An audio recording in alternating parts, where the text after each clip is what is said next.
जेकेज Urdu classes के platform पर सभी दोस्तों और सभी बच्चों का तहे दिल से स्वागत और खुशामदीद किया जाता है। दोस्तों, आज की इस शानदार पुरजोश कारआमद और मुफीद वीडियो में हम सबसे पहले आपसे यही गुजारिश करेंगे कि अगर आप चैनल पे नए हैं या अभी तक आपने हमारे चैनल को सब्सक्राइब नहीं किया है तो बराए करम सबसे पहले आप हमारे चैनल को सब्सक्राइब कीजिए। आज हम जिस टॉपिक पर बात करने वाले हैं, टॉपिक आपकी स्क्रीन पर मौजूद है। टॉपिक है class 9th economics JK board chapter number 1 money and banking. लेकिन आज के इस टॉपिक पर चैप्टर नंबर 1 पर जाने से पहले सबसे पहले हमें मालूम होना चाहिए इकोनॉमिक्स का क्या मतलब है, इकोनॉमिक्स से हम क्या समझने वाले हैं। इकोनॉमिक्स का हम बेसिक इंट्रोडक्शन आज की इस वीडियो में समझने वाले हैं। तो सबसे पहले हम देखेंगे इकोनॉमिक्स को हम अर्थशास्त्र भी कहते हैं। इकोनॉमिक्स को हम अर्थशास्त्र भी कहते हैं। तो क्या होता है economics? Economics is that branch of knowledge in which those activities of humans are studied which are undertaken to acquire wealth to satisfy their own limited wants। एक हमारी नॉलेज का एक ऐसा ब्रांच है, एजुकेशन सेक्टर का एक ऐसा branch है इकोनॉमिक्स, जिसमें हम ह्यूमंस की ऐसी एक्टिविटीज़ को स्टडी करते हैं, ह्यूमंस की ऐसी एक्टिविटीज़ को जानते हैं जो ह्यूमंस एक्टिविटीज़ करते हैं टू एक्वायर मोर वेल्थ, यानी पैसा कमाने के लिए जो एक्टिविटीज़ ह्यूमंस करते हैं ताकि वो अपनी अनलिमिटेड वांट्स को सेटिस्फाई कर पाएँ। तो उस एक्टिविटीज़ को जानना, उन एक्टिविटीज़ के करने को हम इकोनॉमिक्स कहते हैं। यानी इकोनॉमिक्स में हम ह्यूमंस की ऐसी एक्टिविटीज़ को जानते हैं जो एक्टिविटीज़ वो करते हैं to gather more money, to gather more wealth, to satisfy their wants and to satisfy their needs। जो उनकी नीड्स होती हैं ह्यूमंस की, जो उनकी वांट्स होती हैं अनलिमिटेड वांट्स, उनको सेटिस्फाई करने के लिए जितनी भी एक्टिविटीज़ ह्यूमंस करते हैं उन एक्टिविटीज़ को स्टडी करने को हम इकोनॉमिक्स कहते हैं। या ऐसा कह सकते हैं economics is the utilization of limited resources to fulfil the unlimited needs and requirements of a nation. Economics हम इससे भी कह सकते हैं कि जिसे हम कहते हैं हमारे पास जब लिमिटेड रिसोर्सेस होते हैं, हमारे पास कम रिसोर्सेस होने के बावजूद हमें फुलफिल करनी है all needs and all requirements of our nation. जब हम all needs and all requirements fulfil करेंगे with low resources, with limited resources, तो इस चीज़ को हम इकोनॉमिक्स कहते हैं। इकोनॉमिक्स में हम यही चीज़ें सीखते हैं कि हम लिमिटेड रिसोर्सेस से हम अपनी unlimited wants and unlimited needs and requirements कैसे फुलफिल करेंगे। ये चीज़ हमें ये कॉन्सेप्ट देती है economics. The term economics in English language has its origin in 2 Greek words, oikos household and nomia management। together they means the management of house। अगर हम देखेंगे टर्म इकोनॉमिक्स को, हम देखेंगे इंग्लिश में इकोनॉमिक्स का ओरिजिन 2 ग्रीक वर्ड से होता है। oikos it means household and nomia means management. अगर हम टुगेदर देखेंगे economics means management of house. ये इकोनॉमिक्स का लिटरली अगर हम मीनिंग देखते हैं, literally means management of house. तो Adam Smith is known as the father of economics. Father of economics किसे कहते हैं? एडम स्मिथ को हम फादर ऑफ इकोनॉमिक्स कहते हैं। 1776 में उन्होंने एक बुक लिखी, वेल्थ ऑफ नेशंस।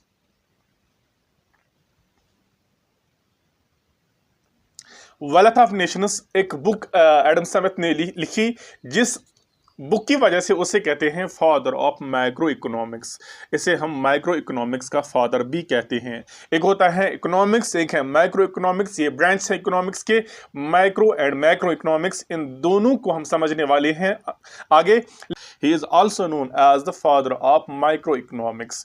1776 में उन्होंने बुक लिखी wealth of nations. Wealth of nations इस बेस पर, इस बुनियाद पर, इस वजह से उसे फादर ऑफ माइक्रो इकोनॉमिक्स भी कहते हैं। अब 1936 में क्या हुआ? जे.एम. कीन्स ने कॉन्सेप्ट दिया मैक्रो इकोनॉमिक्स का। मैक्रो इकोनॉमिक्स का कॉन्सेप्ट दिया जे.एम. कीन्स ने, और उसका कंट्रीब्यूशन क्या है इकोनॉमिक्स में? उन्होंने एक बुक लिखी थी general theory of employment and money. ये कॉन्सेप्ट दिया था, ये उन्होंने कॉन्सेप्ट दिया 1936 में। एक बुक लिखी जे.एम. कीन्स ने, लिखी general theory of economics and money इस बुक की वजह से उन्हें कहते हैं फादर ऑफ मैक्रो इकोनॉमिक्स। एक होता है माइक्रो इकोनॉमिक्स, एक है मैक्रो इकोनॉमिक्स। माइक्रो और मैक्रो में क्या फर्क है ये हम आगे जानने वाले हैं। यहां पर आपने क्या बात समझी, फादर ऑफ इकोनॉमिक्स कहते हैं एडम स्मिथ को, इसके बाद एडम स्मिथ को कहते हैं फादर ऑफ माइक्रो इकोनॉमिक्स भी, और साथ में फादर ऑफ मैक्रो इकोनॉमिक्स कहते हैं जे.एम. कीन्स को फादर ऑफ मैक्रो इकोनॉमिक्स कहते हैं। 1776 में वेल्थ ऑफ नेशंस लिखी थी एडम स्मिथ ने। 1936 में जे.एम. कीन्स ने बुक लिखी थी general theory of employment and money. तो जे.एम. कीन्स ने ये बुक, इसके पीछे रीजन क्या है, रीजन क्या है उसकी कंट्रीब्यूशन का, जे.एम. कीन्स ने जो कंट्रीब्यूशन दिया, कंट्रीब्यूशन जे.एम. कीन्स का जब आया था उन्होंने मैक्रो इकोनॉमिक्स का कॉन्सेप्ट दिया। तो रीजन क्या था उसके पीछे, इस कंट्रीब्यूशन के पीछे, जे.एम. कीन्स की कंट्रीब्यूशन के पीछे रीजन था द ग्रेट इकोनॉमिक डिप्रेशन जो 1929-30 में आया था। Great economic depression, great economic depression के बाद जे.एम. कीन्स ने अपना कंट्रीब्यूशन दिया इकोनॉमिक्स में, जब उसने बुक लिखी थी general theory of employment and money. ये कॉन्सेप्ट देने के बाद उसने मैक्रो इकोनॉमिक्स का कॉन्सेप्ट दिया। तो इस तरह से हम समझ चुके हैं इकोनॉमिक्स की डेफिनेशन, इकोनॉमिक्स क्या है, और इकोनॉमिक्स के फादर और लिटरली मीनिंग ऑफ इकोनॉमिक्स क्या है, और मैक्रो इकोनॉमिक्स का फादर कौन है और माइक्रो इकोनॉमिक्स का फादर कौन है। ये चीजें हम समझ चुके हैं, उनकी बुक्स भी समझ चुके हैं। अब ब्रांच ऑफ इकोनॉमी पर बात करते हैं, देखते हैं ब्रांच ऑफ इकोनॉमी क्या है। ब्रांच ऑफ इकोनॉमिक्स, यहां पर दो मैन ब्रांच है इकोनॉमिक्स के, two main branch are there. सबसे पहला जो है वो है माइक्रो इकोनॉमिक्स, जो कॉन्सेप्ट दिया था एडम स्मिथ ने, और next one is macro economics, ये दिया था कीन्स ने, जे.एम. कीन्स ने कॉन्सेप्ट दिया था। मैक्रो इकोनॉमिक्स का कॉन्सेप्ट दिया एडम स्मिथ ने, दिस वन, और नेक्स्ट मैक्रो इकोनॉमिक्स का कॉन्सेप्ट दिया था कीन्स ने, जे.एम. कीन्स ने। अगर हम माइक्रो इकोनॉमिक्स की बात करेंगे, यानी अगर इस पार्ट की बात करेंगे माइक्रो इकोनॉमिक्स की बात, इसमें क्या करते हैं, सबसे पहले इसमें देखते हैं सिंगल और इंडिविजुअल यूनिट। इसमें हम स्टडी करते हैं एक इंडिविजुअल के बारे में, एक सिंगल यूनिट के बारे में बात करते हैं। इसके बाद अगर हम देखेंगे मैक्रो इकोनॉमिक्स की बात करेंगे, मैक्रो इकोनॉमिक्स में हम एक होल सिस्टम की बात करते हैं। अगर हम देखेंगे नेक्स्ट माइक्रो इकोनॉमिक्स में, अगर हम देखेंगे it is related to price. Micro economics में हम प्राइस देखते हैं, प्राइसेस देखते हैं गुड्स की। अगर हम देखेंगे मैक्रो इकोनॉमिक्स में देखते हैं हम ओवरऑल इनकम, हम सारी इनकम को देखते हैं। इसमें हम माइक्रो में देखते हैं सिर्फ प्राइसेस को, और मैक्रो में हम देखते हैं रिलेटेड टू इनकम, सारी इनकम को हम इसमें जांचते हैं। इसके बाद तीसरा पॉइंट अगर हम देखेंगे माइक्रो इकोनॉमिक्स में, individual demand and individual supply. एक इंडिविजुअल की बात करेंगे, एक इंडिविजुअल की डिमांड क्या है, एक इंडिविजुअल के लिए क्या क्या सप्लाई की जा रही है, individual demands and individual supply के बारे में बात की जाती है माइक्रो इकोनॉमिक्स में। जबकि अगर हम देखेंगे मैक्रो इकोनॉमिक्स में, macro economics is related to total supply, यानी ओवरऑल सप्लाई कितनी होती है, पूरी सप्लाई क्या क्या होती हैं, पूरी डिमांड्स कौन कौन सी होती हैं, ये हम जानते हैं मैक्रो इकोनॉमिक्स में। Prices of goods and services, हम अलग अलग प्राइसेस जानते हैं, गुड्स की क्या प्राइसेस हैं, सर्विस की क्या प्राइसेस हैं, ये हम जानते हैं माइक्रो इकोनॉमिक्स में। अगर हम मैक्रो इकोनॉमिक्स में देखते हैं, मैक्रो इकोनॉमिक्स में हम देखते हैं inflation of the country. Inflation क्या होता है, इन्फ्लेशन से मुराद महंगाई कितनी होती है हमारी कंट्री में, ओवरऑल क्या महंगाई किस हद तक बढ़ चुकी है, ये हम जान सकते हैं मैक्रो इकोनॉमिक्स में। आगे हम देखते हैं, अब यहां पर लिखा है micro economics is related to individual job और लेबर, यानी एक इंडिविजुअल जॉब या एक इंडिविजुअल लेबर के बारे में हम जानते हैं।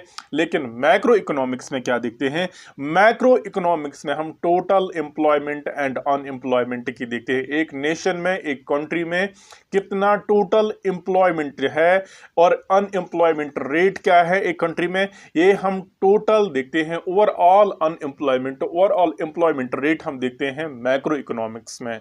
अब जो माइक्रो इकोनॉमिक्स वाला कॉन्सेप्ट है इसे हम कहते हैं प्राइस थ्योरी भी, it is also known as price theory. अगर हम देखेंगे मैक्रो इकोनॉमिक्स, इसको हम कहते हैं इनकम थ्योरी। प्राइस थ्योरी और income theory, price theory is related to in personal income और income theory is related to national income. तो इस तरह से हमने क्या समझा, इस तरह से हमने बेसिक कॉन्सेप्ट समझा इकोनॉमिक्स का, यानी इकोनॉमिक्स का हमने सबसे पहले थोड़ा कॉन्सेप्ट समझा इकोनॉमिक्स डेफिनेशन समझी इकोनॉमिक्स क्या है, अलग अलग 2 डेफिनेशंस आप तक हमने पहुंचाई।